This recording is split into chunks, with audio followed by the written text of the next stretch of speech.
My name is Dr. Anna Rakowski, and I would like to welcome everyone to the third webinar in the Congenital Muscle Disease webinar series, which I co-organize with Sarah Foy. Today we are going to discuss living with CMD, caring for self, relationships, and family. And we are fortunate to have Abigail Huntington, occupational and family therapist, with us, as well as Betsy and Scott Grant, who have a 16-year-old son with myotubular myopathy. The webinar and a transcript of all questions and answers will be posted on all Foundation websites, and this series is hosted by Foundation Building Strength, Cure CMD, the Joshua Fraze Foundation, and Kaiser SCPMG. With that, I would like to introduce Abigail Huntington. Hi, I'm glad to be with you here. I'm hoping our connection is good and clear. I wanted to talk a little bit about CMD, but also really most of this work comes from work on other chronic illnesses as well and on disability. Research has really shown that there are many stresses that all families have, but certainly families who are living with a chronic condition have additional stressors. But some of the factors that they have are really universal. Certain stressors are universal and certain ones are more unique. But there are a number of factors that help define for each family the experience of living with a chronic illness, and those really fall into almost structural things: family structure and size, the stability of the marital relationship, the birth order of the child with CMD and the age at diagnosis, and then the developmental stage of the child and the family. So, for example, are more of the kids at the time of diagnosis or at the time that an illness manifests itself, are they sort of younger, preschool age, grade school or high school age, because the themes and the issues of families are, of course, very different at each of those stages. Another factor is the support from the extended family and community, and the relationship with the medical team, and, of course, the disease severity and stage. What's interesting, though, if we look at these factors, is that really relationships underlie each of these different factors because they pertain to who are the different members that are relating together and what are the supports that are available through relationships. And I wanted to have us think about disability and the different models that people have used to understand it. And I really look at sort of two extremes. The first one is really a model that we think of where disability kind of defines identity and relationships and has a very constraining effect on opportunities. If you imagine concentric circles, and in this model you would think of the outer circle as being the circle that kind of represents disability. And then inside of that circle, getting smaller and smaller, we would have the individual's identity, family relationships, and social memberships. And in that way of thinking about it, disability is kind of the defining factor that supersedes or encompasses all the others. And that is a very restrictive way of perceiving disability. It's a very restrictive way of living.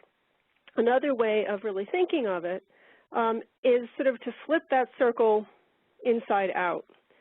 And in this other model, a model that really minimizes the effects, or at least the constraints that a disability can impose, we really start with, in the outermost circle, we have social memberships, and then family relationships, then individual identity, and then disability, with the disability being really smaller, a subset of the individual, and sort of mitigated by or modified through these layers of other relationships and other memberships and other roles.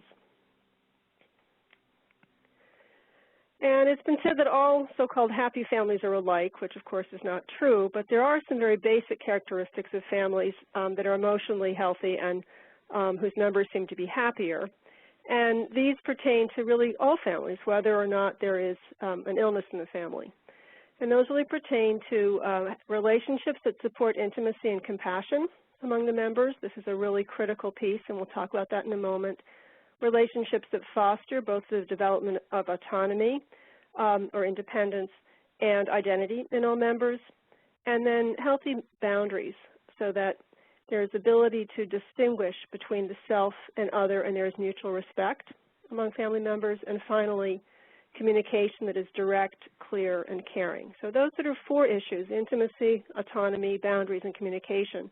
Are characteristics that research has really shown help support family adaptation, family health across the board.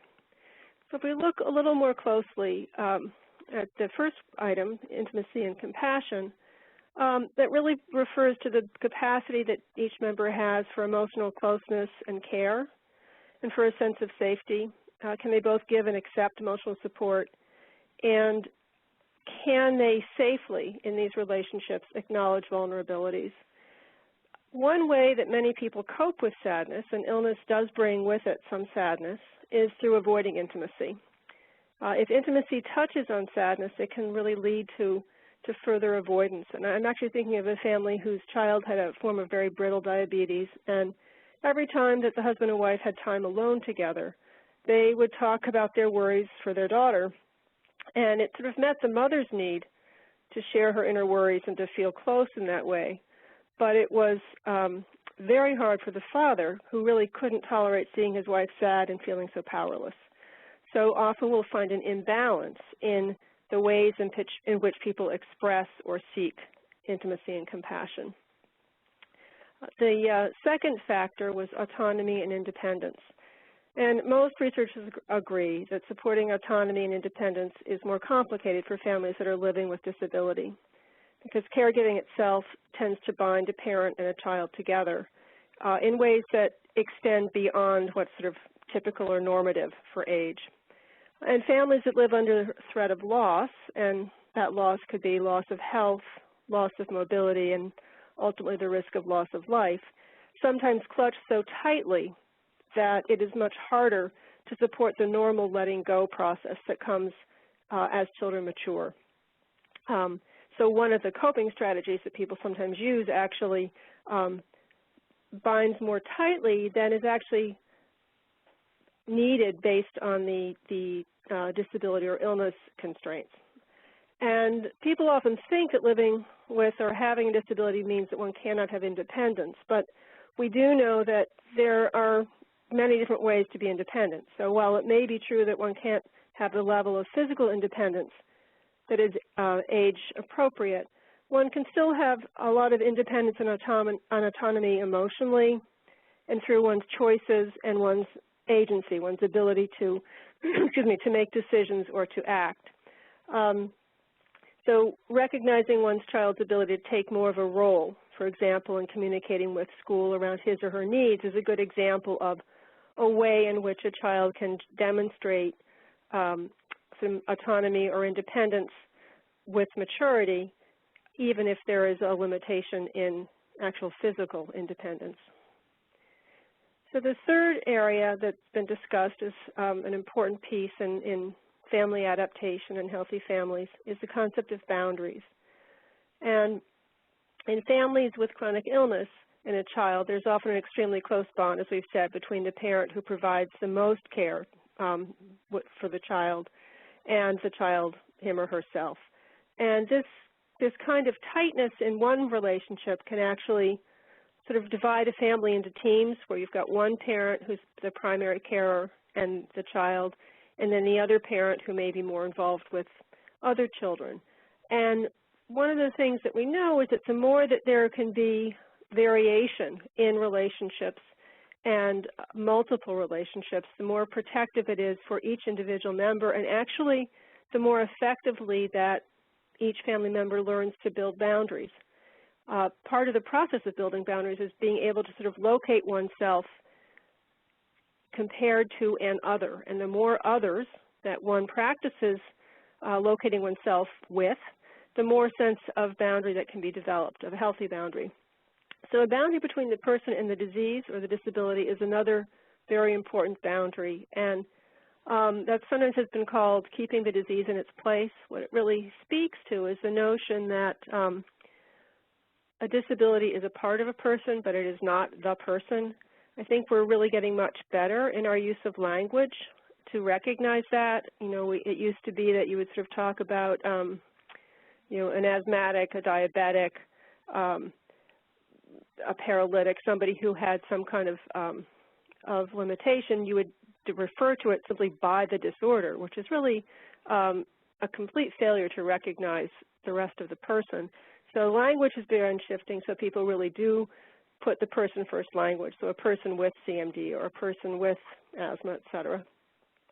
And each child is his or her own, own person, and it's important within families also then around boundaries not to treat children as a unit, particularly, well, really in all situations, but I think one of the risks of treating children too much as a unit and not recognizing the boundary and the differences between children is that the contributions and the uniqueness of each child in that case doesn't really get recognized, and it's more likely that no child's needs get met. Another boundary that's very important in families is really the boundary around the couple, and the fact that the couple partnership is a unique relationship and is not sort of interchangeable with a parent-child relationship. So while each parent hopefully has a closeness and a bond with each child, and that the children have bonds with each other, it's also important to protect the boundary around the parent so that there's still a sense of a shared parental unit. And we all know that that becomes much more difficult if parents are really having to sort of spell each other as caregivers. That tends to sort of shift their relationship in a way that does not protect them as much as a unit. So it's something to be aware of. Excuse me. The fourth element that is typical of families that are healthy emotionally and therefore tend to have more happiness has to do with trustworthy communication. And that really refers to a style of communication that is direct and that is clear, where you speak to a person directly as opposed to them hearing things sort of second and third hand. Involves conveying information in a developmentally appropriate manner. So what you would say to a 4-year-old, of course, is very different than what you would say to a 14-year-old. It also requires communication to all members. I think this is a big issue because very often over time, as circumstances change within the health of the family member with CMD, the siblings often do not get filled in on newer information. And in fact, some of the research has really talked about the fact that younger siblings and sibs who were young at the time of diagnosis are often not really given explicit information. That sibling is often kind of out of sync with the family's understanding of the illness, because as the child's ability to understand more develops through maturity, the families kind of move beyond the need to explain and describe information about illness. And this can actually leave younger siblings feeling sort of left out and getting the message, because it's not talked about, that it's not okay to talk about some of these issues.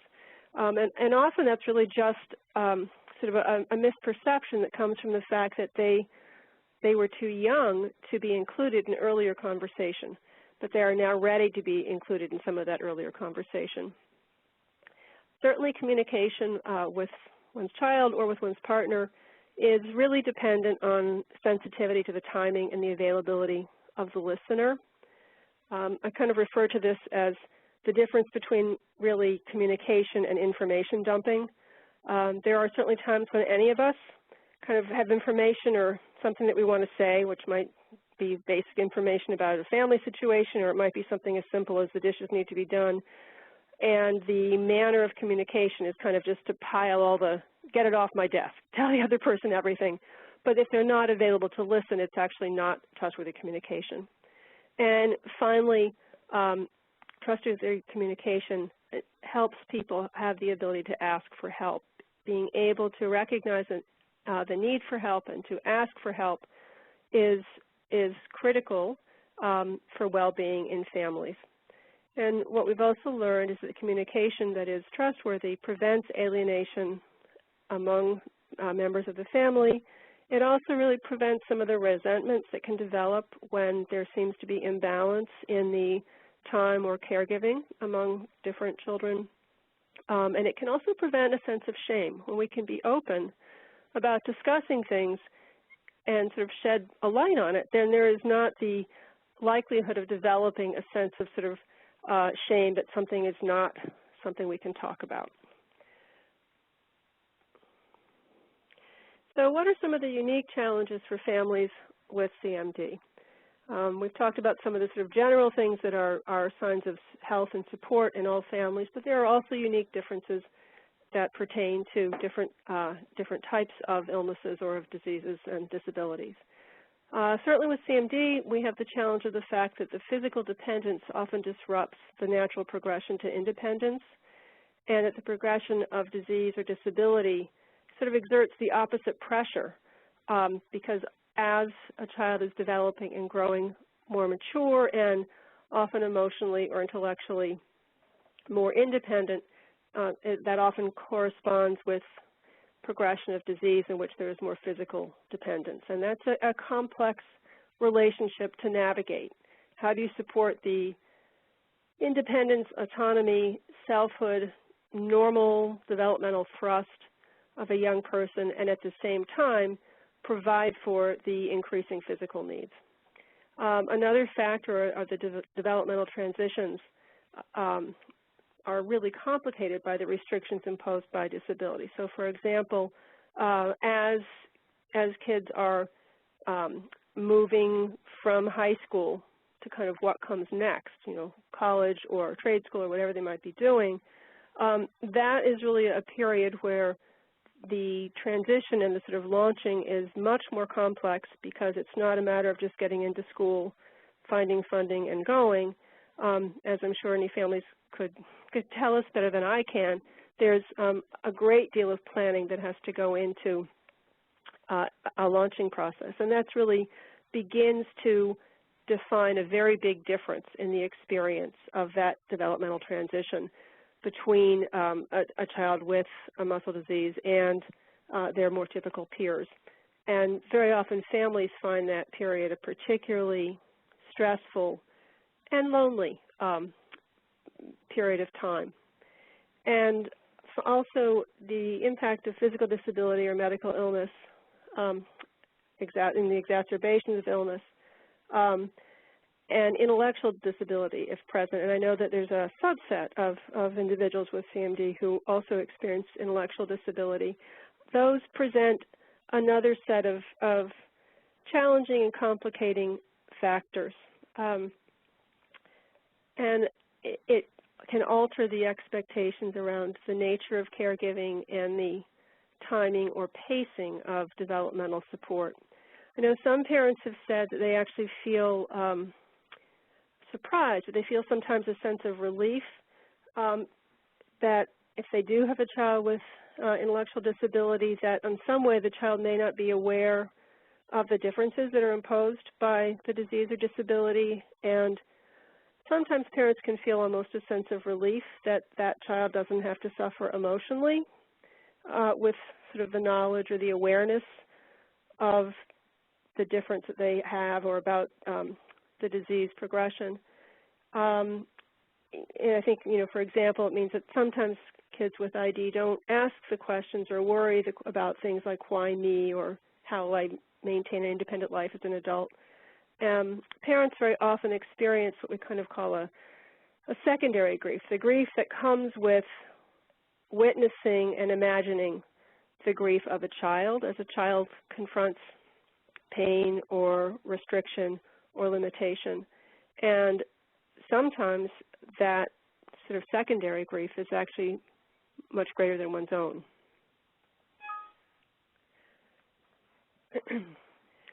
Some of the other challenges for families living with CMD pertain to the relationship between the well child and the child with CMD, in the sense that they have very different needs and different abilities, different opportunities, and different memberships. And when one is caring for more than one child and you have these marked differences, very often the questions that come up pertain to what is fair and where does the family invest their energy, what memberships, what activities, what care and treatment does the family invest their time in. And this is, again, a place where treating the children equally really usually means that no child will get their needs met because the children's needs are so different. in families that are dealing with illness, there also is the fact that parents very often are overextended and overtired, and usually siblings, as they mature, begin to perceive this. And sometimes well siblings feel that they can't add any burden or any stress and withhold their own concerns out of concern for the parent. Most of these issues can really be minimized in terms of problems by having good communication and by having children know that anything that they say is okay and that parents are available to hear whatever their concerns may be.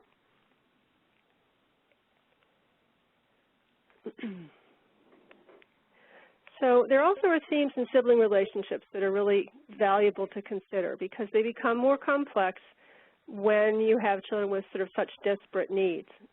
I'm sorry, disparate needs, not desperate needs. And we know that in all families, siblings have a very profound effect on one another. It's really probably the closest relationship and the relationship that endures over the greatest amount of time. And siblings have much more effect on one another than we actually had previously recognized. It's important to remember that some conflict is normal in any sibling relationship. That's sort of part of the process of negotiating one's own identity and of learning to deal with conflict is what happens between siblings. In CMD, the differences are visible, and in some ways that can make it easier for siblings to understand the different needs.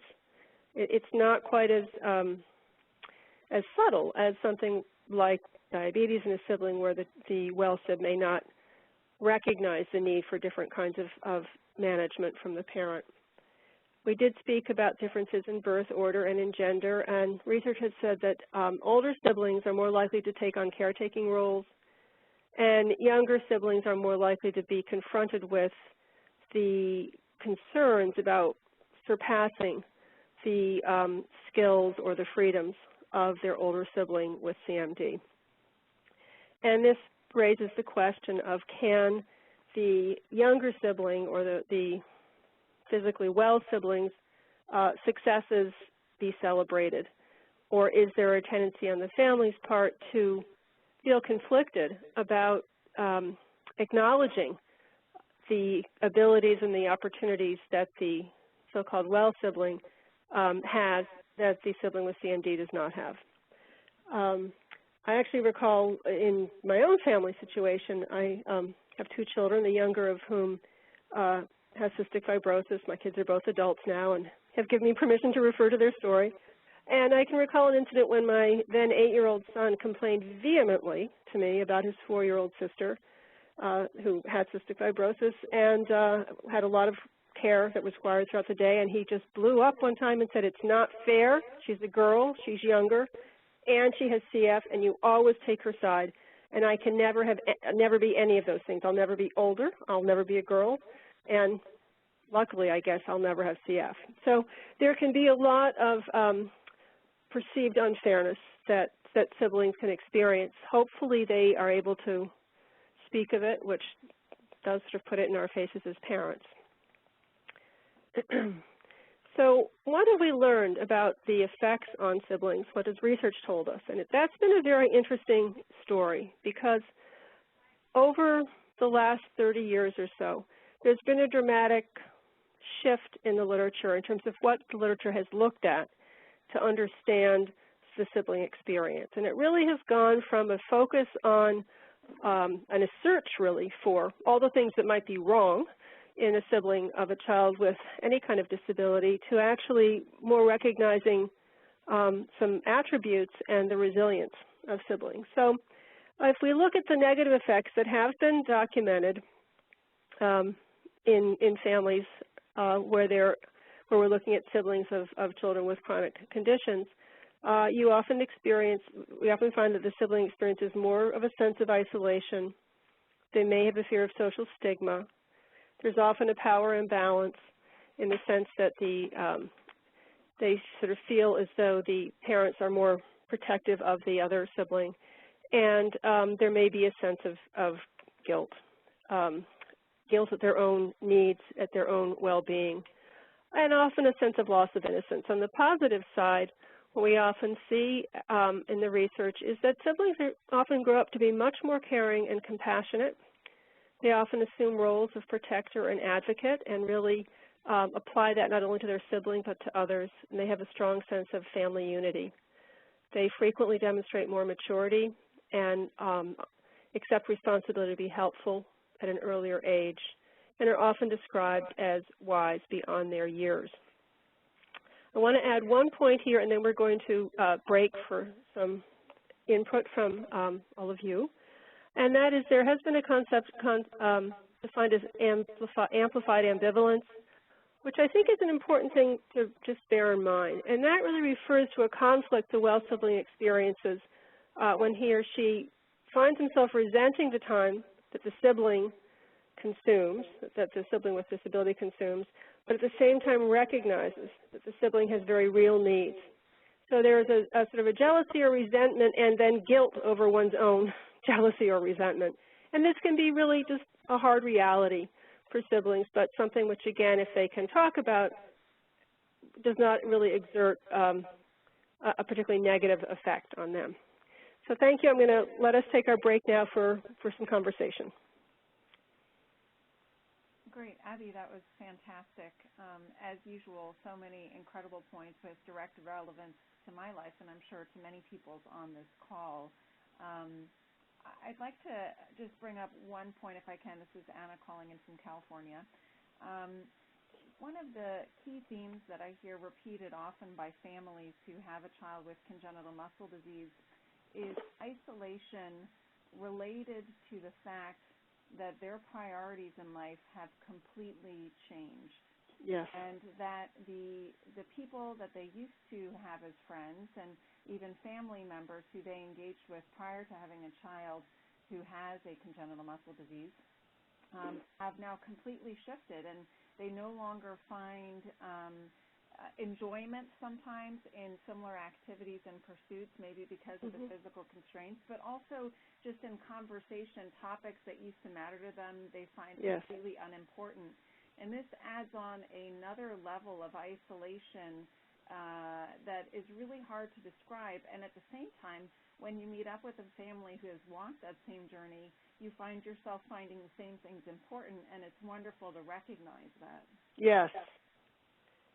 Yes, I think that is a wonderful, wonderful point, and I've sort of coined my own term for that, which is sort of the cocktail party dilemma, which is when a parent is in a gathering with other parents where everyone sort of is talking about kind of very sort of normative or what feels no longer like important topics.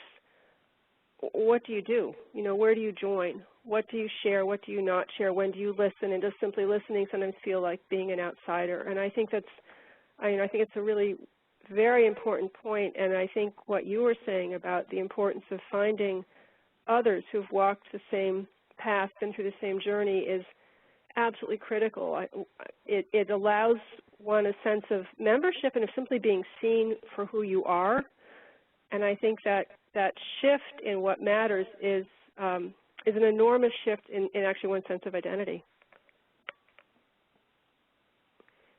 I wonder if others out there have had any of that experience themselves and have found ways to cope with it. Yes, hi, this is Scott from Vermont.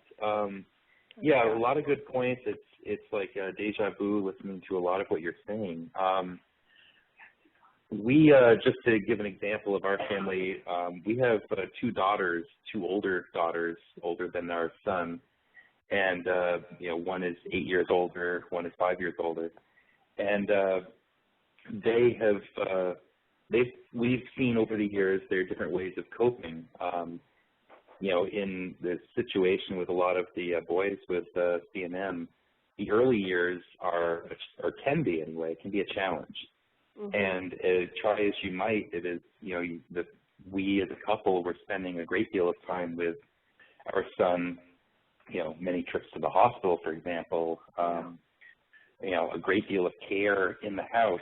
And so it was a challenge. And we did see the strain that it the strain that it brought, I should say, to our daughters.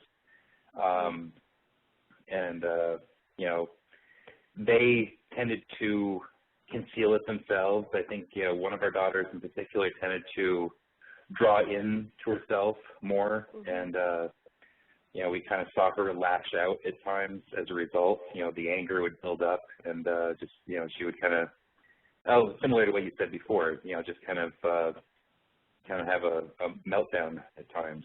Yeah. And, you know, one other piece just to also be aware of, one thing we noticed over the years was at one point we had a great deal of coverage, nursing coverage that is, and so we had nurses in our house, sometimes as much as 16 hours a day.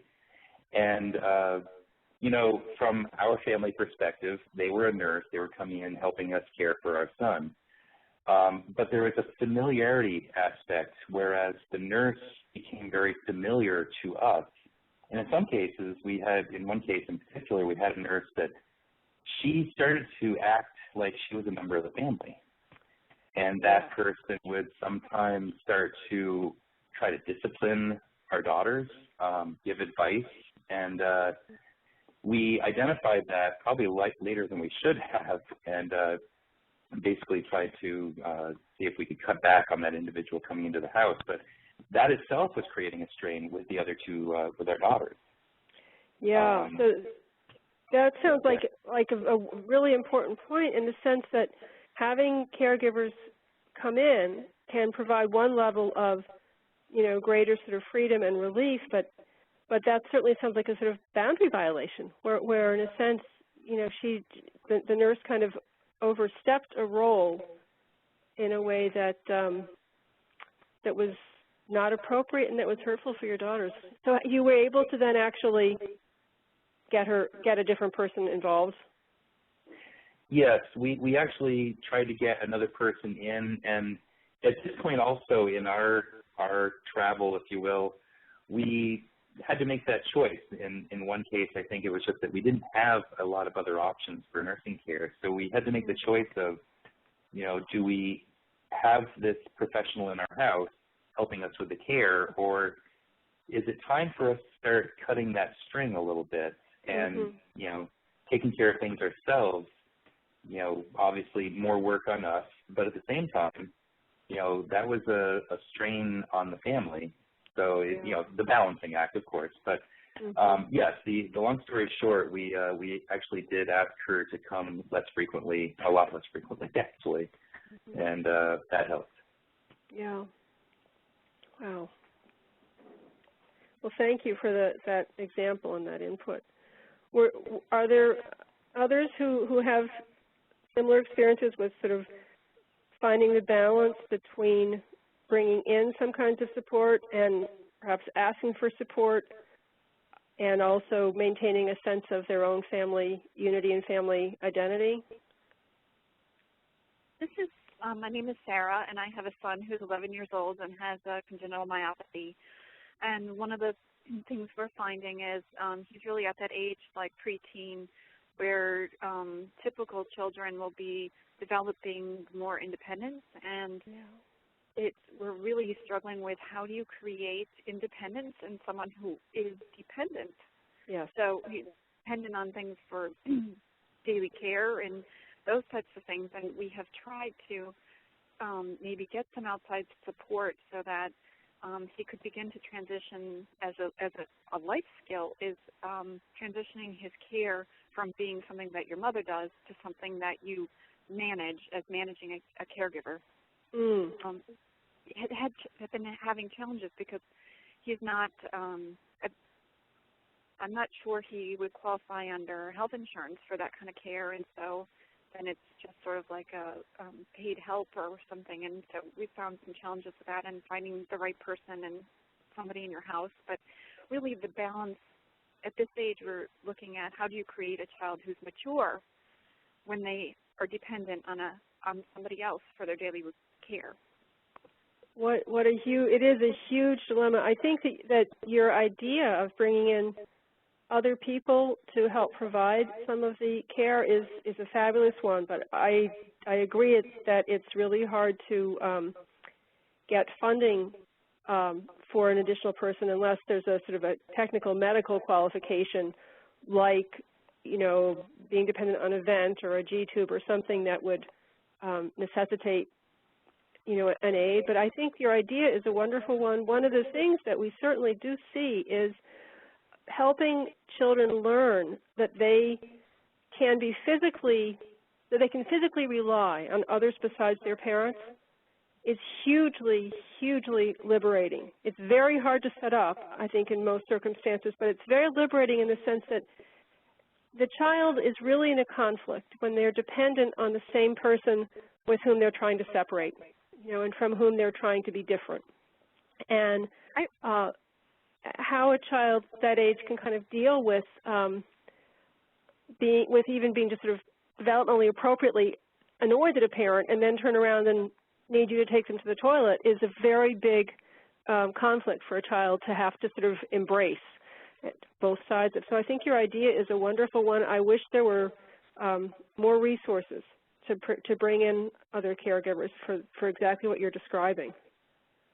One thing I should mention as a resource for that is MDA camp, because it's a week every year that I have to, number one, bond with my husband. We don't have any other children, but it's also a week that my son is responsible for asking other people to learn, number one, learn how to take care of him and then direct his care. And so that's something that he has the opportunity to participate in year after year.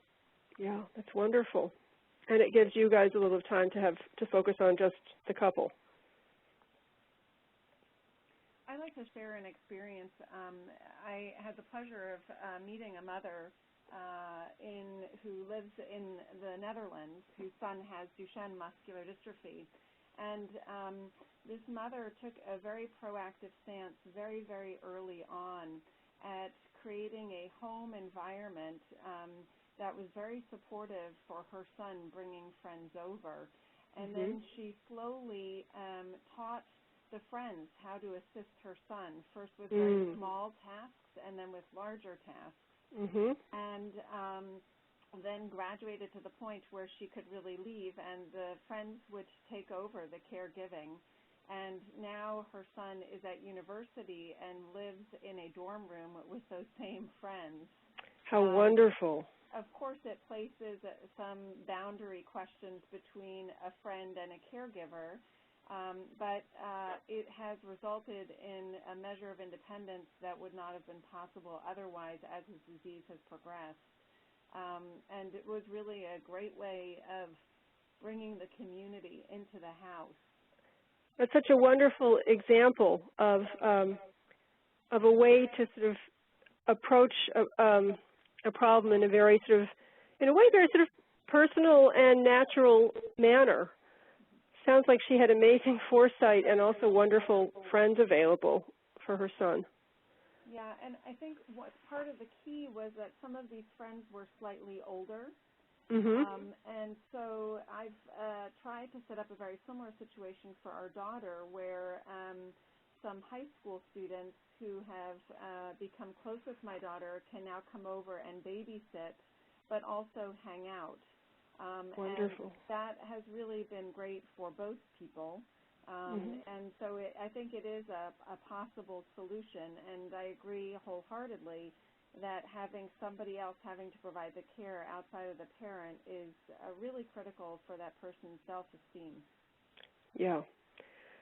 I think those are wonderful examples, and you know, it's a little bit different in this situation, but I think I can speak again to a person that with my own daughter with cystic fibrosis, which requires several hours a day of just physical therapy.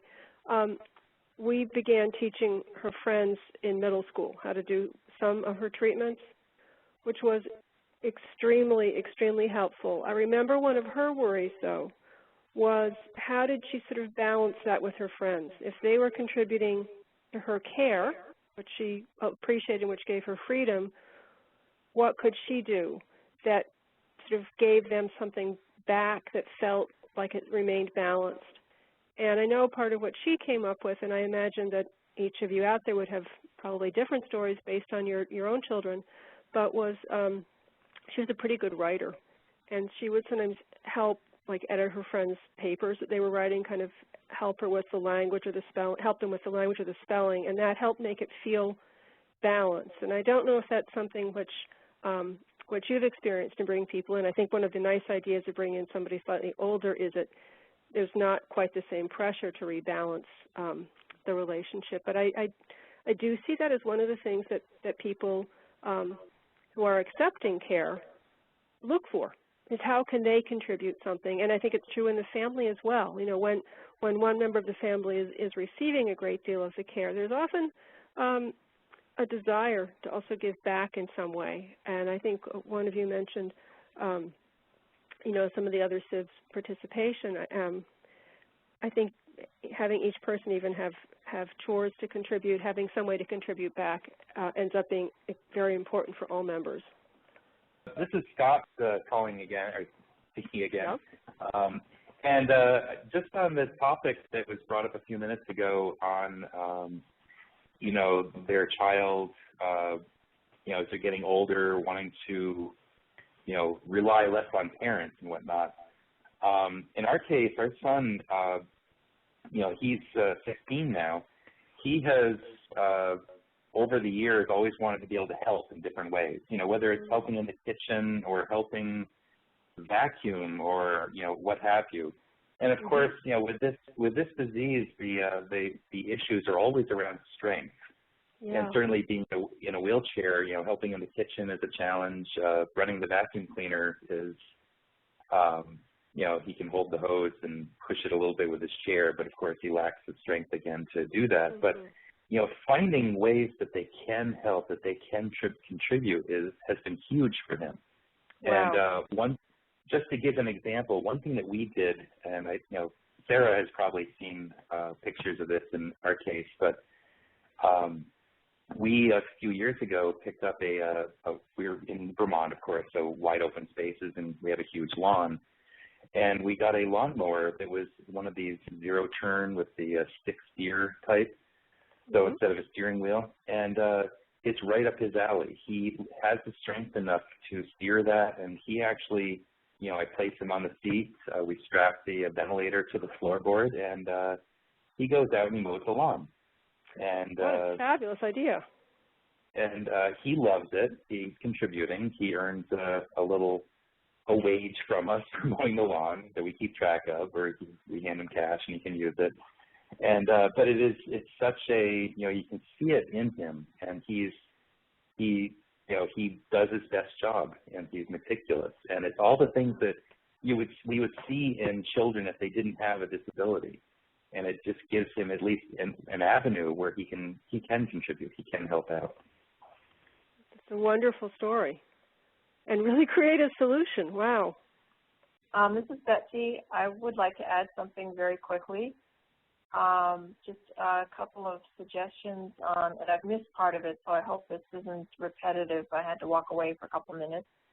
But one of the things I see is good measures for helping the siblings feel like they're being celebrated and recognized is taking lots of pictures and photographs, especially at special times or special moments, or just being fun and silly moments.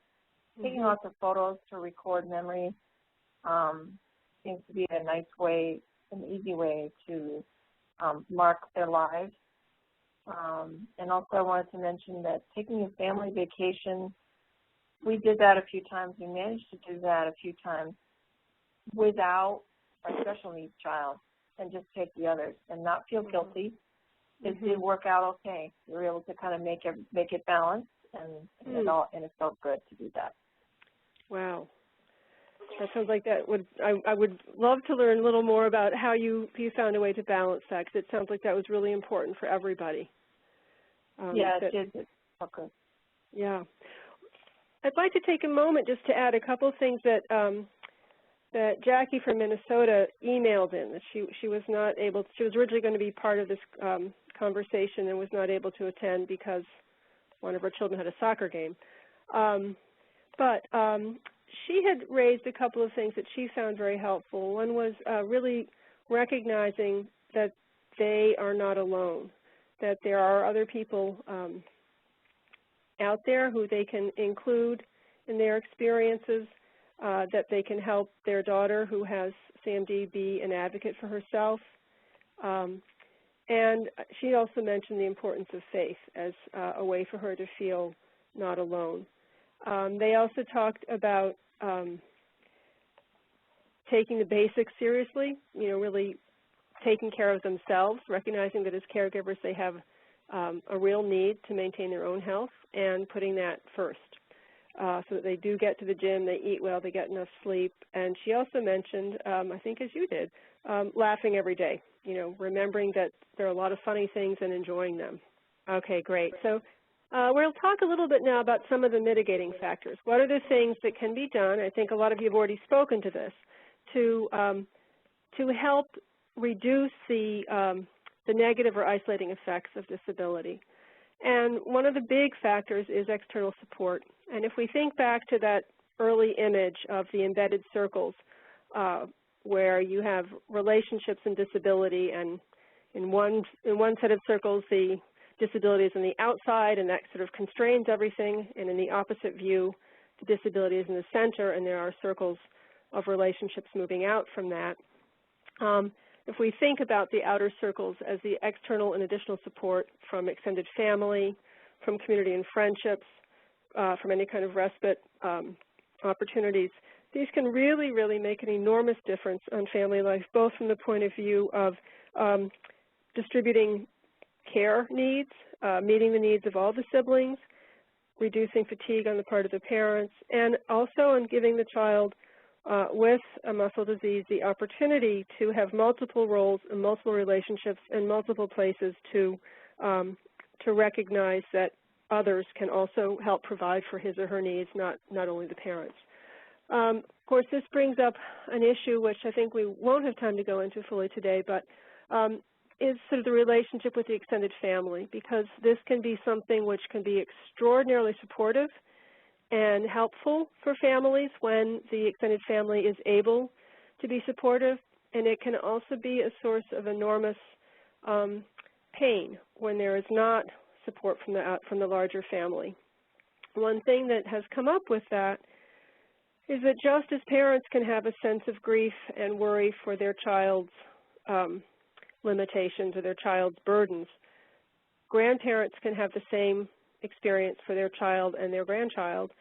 And some of the ways that people cope with that can be through isolation or minimization of the problem, or an inability to offer support and care. And I think that that's often very painful. And when that happens, it becomes important to find other memberships and other sources of support. We also know that the parents' coping, the way that they manage, is actually a very strong predictor of a child's adjustment and of the well-being of all children in a family. So part of that has to do with the parents' perceived stress level and with how they cope with stress. Because as we know, there's sort of several parts to stress. One is actually what is the external circumstance, what is the situation that is stressful, and the other part of that is coping with the stress. Some coping styles help to minimize the effect of stress, and some help, unfortunately, to sort of maximize it. So when parents are able to have adaptive ways of coping with their own stress and of supporting their own relationship, we really see much better adaptation for the whole family. Other factors that seem to be associated with much more positive family outcomes are just simply structure and regular, predictable family routines, so that everyone kind of has a sense of the rhythm of how things work, a sense of predictability. I think this is especially important when families have periods of unpredictability with things such as illness exacerbation. The ability to keep any kind of regular structure or routine is helpful. Sometimes it means requiring having kind of two structures and two routines, A and B. A is when things are going well, and B is a different structure and set of routines, but one that is familiar when there is an exacerbation. It still becomes a level of predictability, which is protective.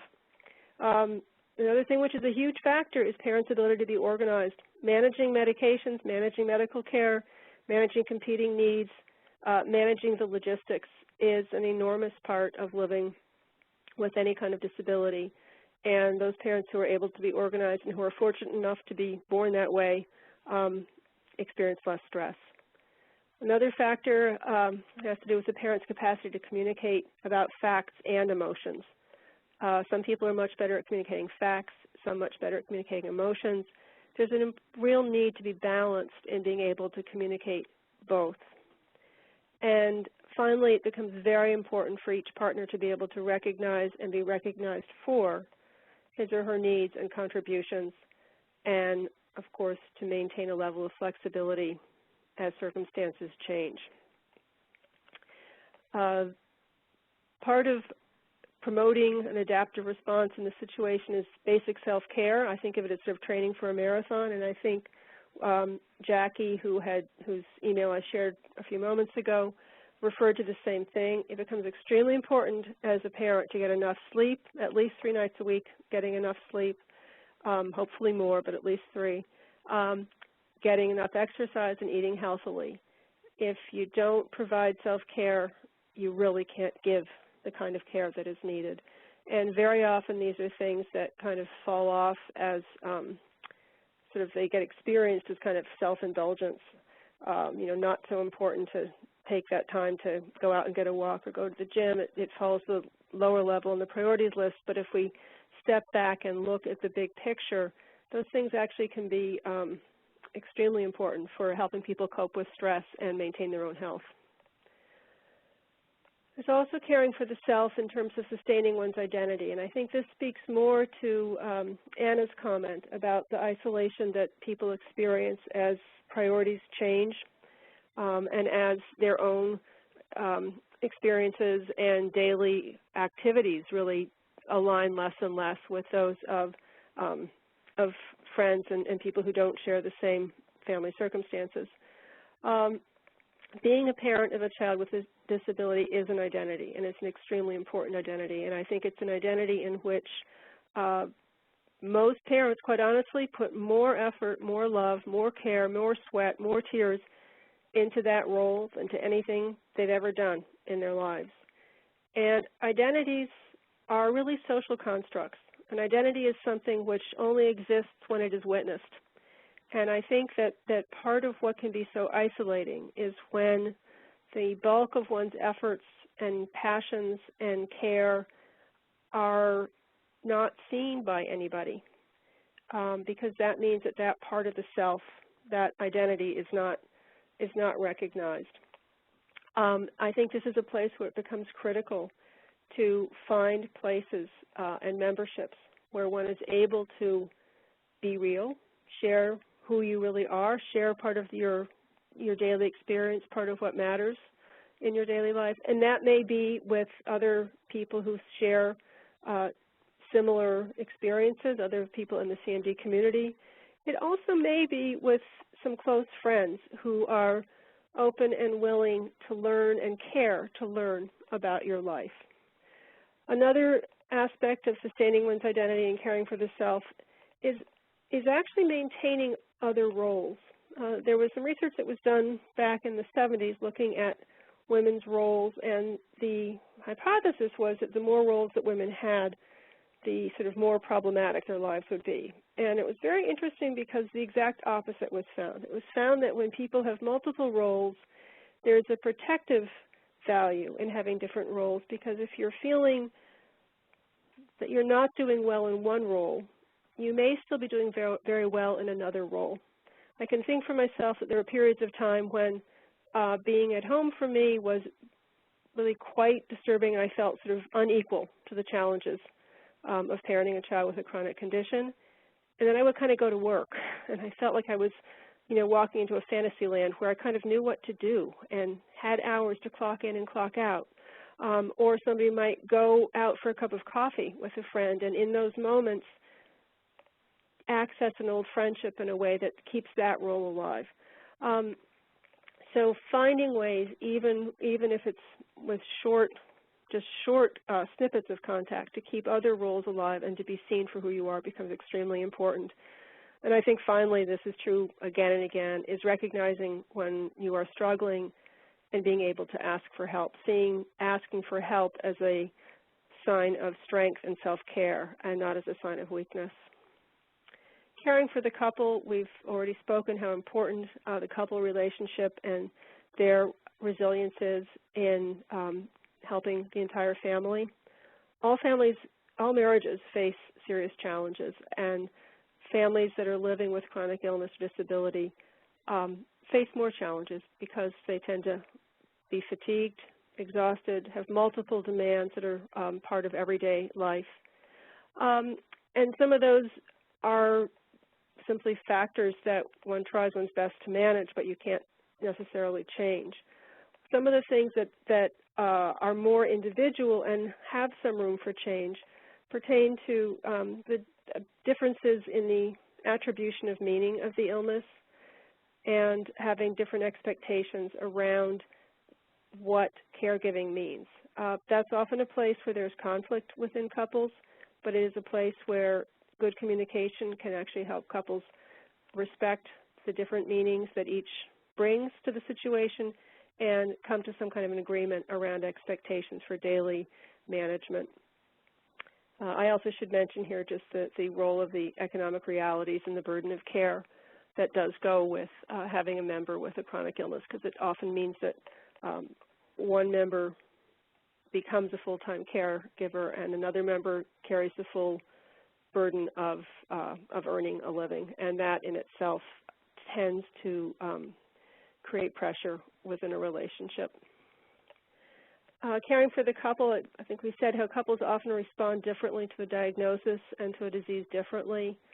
And it's helpful to recognize there's sort of three basic profiles of response that anyone has. Some people tend to respond to stress with fear reaction, some tend to respond with sadness, and some tend to respond with anger, and some respond with a mixture of those. And then some are internalizers and kind of keep their reactions private and don't really share them, and some are externalizers and kind of put it out there or act on their coping method through manifesting fear or anxiety or manifesting sadness. There's no right and no wrong in this, but it is very important that couples can recognize that there are differences and be able to embrace the different reaction style that each partner has. And if they find the reaction style one that is particularly distressing to them, for example, if one partner responds with just a very high level of irritability, or one responds with a sadness that becomes really more like a depression, then that's time to ask for help and to get some intervention to help the couple work on that. And I think partners often unconsciously balance one another's reactions, so that you often find within a couple a kind of split where one may carry the role of optimist and the other might carry the role of pessimist, or one might be considered to be sort of coddling and overly caregiving and protective, while the other might be considered to be pushing and not protective enough. What I find is while couples may resent the differences, if you step back and look at the whole, very often such couples are actually kind of covering the bases for their child pretty adaptively. They just have sort of split the two different poles of response in a way that is identified with each person, as opposed to each person sharing optimism and pessimism and overprotectiveness and sort of pushing. So it's important to help people in relationship and to help one another simply recognize that different does not mean wrong. Different does not mean not supportive. We all have different ways of coping, and actually sometimes the differences in coping are helpful and adaptive. And in fact, if you look at the difference between the sort of overprotective and the overpushing, what we often find is that the parent who's very good at dealing with a child's needs when they're in grade school may not be as good at dealing with sort of the launching phase. Maybe the other parent is better at helping to support more independence. If parents can recognize that in each other, then they really form a good unit and they can help each other. talked about protecting parental boundaries and making time for the couple and finding ways to be together that are not only about caring for the child. And finally, let's talk briefly about caring for the relationships and caring for all of the children or each child in the family. Again, research shows it's very, very valuable and important to make some separate time with each child each week. This can be brief. It can be, going to a game together. It can be going out and doing an errand together, getting an ice cream together, but sometime when each child has the undivided attention of the parent around that particular child's thoughts and feelings and needs. And it's important in this relationship for parents to really accept the feelings that any child presents without minimizing them. And finally, I think one of the key things for parents living with challenges in the family, medical challenges, is sometimes the parent needs to bring up difficult topics so that the child knows that the parent is a resource. So being able to talk about an illness exacerbation and the worries about that, or the ways in which you can provide care for a child who doesn't have a way to get to something on their own, bringing up those conversations not only with the child who has CMD, but with the typical siblings, really invites them to know that you are a resource to talk about those things. Otherwise, children often perceive the silence as a message that this cannot be discussed. It also becomes very important to support siblings' relationships with one another, and that means supporting their bonding and recognizing that part of that bonding can sometimes be conflict. Some of that is absolutely normal in sibling relationships and part of the process of developing closeness. But encourage children to respect and appreciate each other and to be able to celebrate one another's accomplishments without comparing children. So you need to sort of acknowledge differences and at the same time not compare one child to the other. And finally, it's very important to support each child's interests and memberships. So you really want to find ways to participate to some extent or provide transportation, whatever it may be, to memberships that each child has and not have so much of the time be spent in caregiving for one child that there's a message that minimizes the importance of OL siblings memberships. So when it comes to caring for family, kind of to come full circle back to some of the things that we started with, it's very important to support intimacy and autonomy, to support healthy boundaries and clear expectations, and to really find ways to have honest, trustworthy communication with all members and with individual dyads, individual pairs within the family. It's also important to support memberships that go beyond the home, and very important to make time to have fun together. Part of this involves caring for yourself, putting on your own oxygen mask first. Remember that if the parent does not take care of him or herself and maintain his or her own energy and emotional outlook, it will have a ripple effect within the family. Care for the couple, investing in the couple and making time for the couple really creates safety for the rest of the family. Creating and maintaining structures and routines that everyone can rely on gives a sense of safety and predictability in a situation that can otherwise sometimes feel less safe and less predictable. And supporting the memberships within and beyond the family. And finally, knowing how and when to ask for help are all survival methods, survival strategies for families dealing with any kind of illness or disability within the family. Great, Abby, thank you again. Absolutely amazing, and I'm so glad this will be on a podcast and I can go back and reference it. I'd love to open up the floor now for any additional comments that people might have. Betsy in Vermont. Yes. I just would suggest that we have, as a couple, set up for a long time and stuck with is a date night.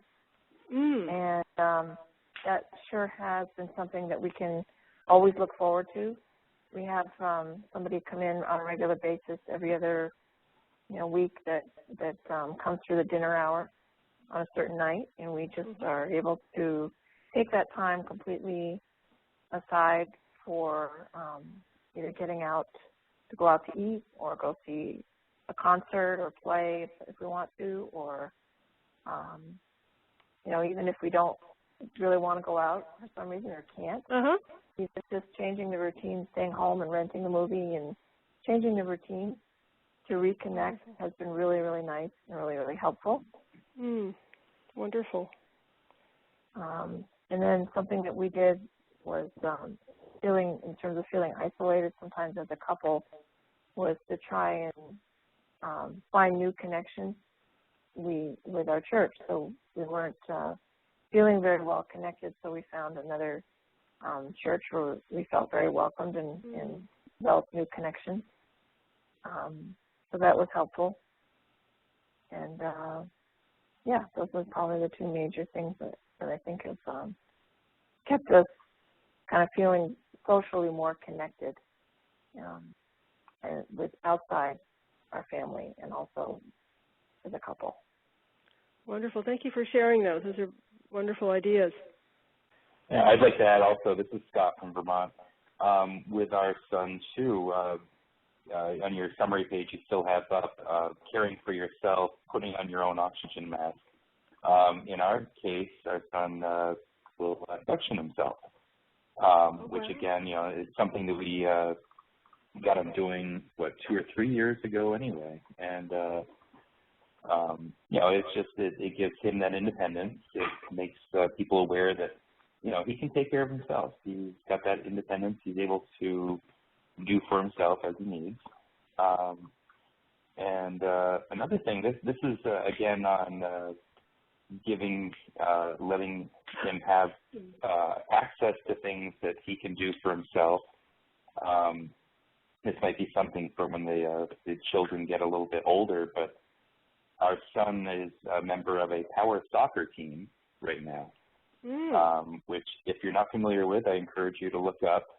Basically, it's using the power chair with a guard that mounts on the front, and they use it in a gym to play basically a modified form of soccer.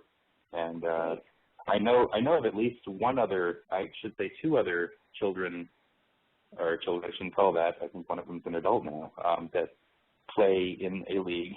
And again, it's a sense of accomplishment, it's a sense of camaraderie. The team he's on is a team of individuals in power chairs for various reasons, and it's a community that he can belong to, and they are very supportive, very complementary to each other, and it's a great experience. Any kind of team play for a child is great, and this is another avenue that you can find for children in these situations to help them grow and to excel. A wonderful membership. That's great. This is Anna from California again. I really can relate to what you were talking about in terms of the roles sometimes being divided between both parents, so the optimist, pessimist, the coddler, the pusher, and also the different responses that both my husband and I have had at kind of the varying phases in our daughter's, in our journey with our daughter and her disability. So a great part of that journey has actually been for both of us to come to accept our different responses to increased stressors and recognizing our key strengths, and that sometimes one of us feels stronger than the other. So this is just a brief example. We fly around the country a lot with our daughter to visit family.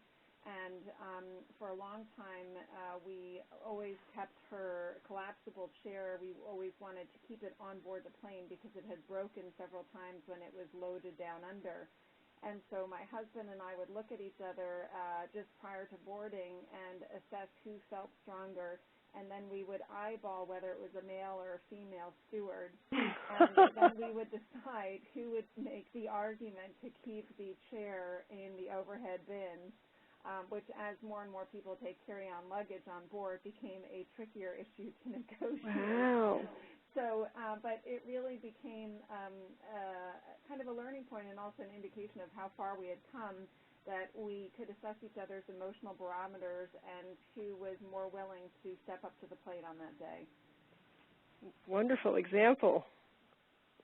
This is Betsy again, real quick. I liked the previous comment that was just made about checking in with each other's barometers, if that was the term she used.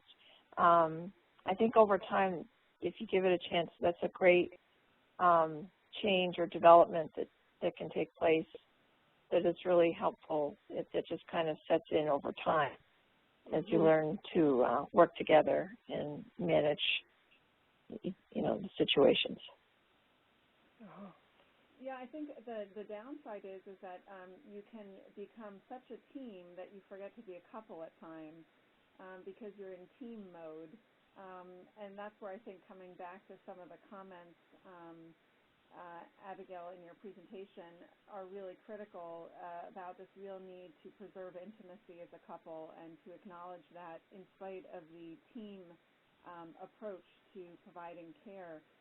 I agree absolutely, Betsy, that I think one of the real perks of having lived this journey is that the relationship between my husband and I, we sense each other much better than I think many couples who don't have this experience, and we're also more forgiving of one another. Wow. So, if one of us is having a bad day, you say, okay, you're having a bad day, and you give each other more space and much more readily than perhaps other couples who have not had to share that load. Mm-hmm. Wow. That's very helpful to think about. Well, I think this brings us to a close. I really want to thank Abby again for the stellar presentation, as well as all of the people who have contributed their own stories and insights of a life well lived with congenital muscle disease. And the strategies that we have all developed in order to live life well. We will be emailing you all with the podcast link. And again, a tremendous thanks to everybody for taking time out on a Saturday, and looking forward to seeing how the podcast turns out. Thank you all.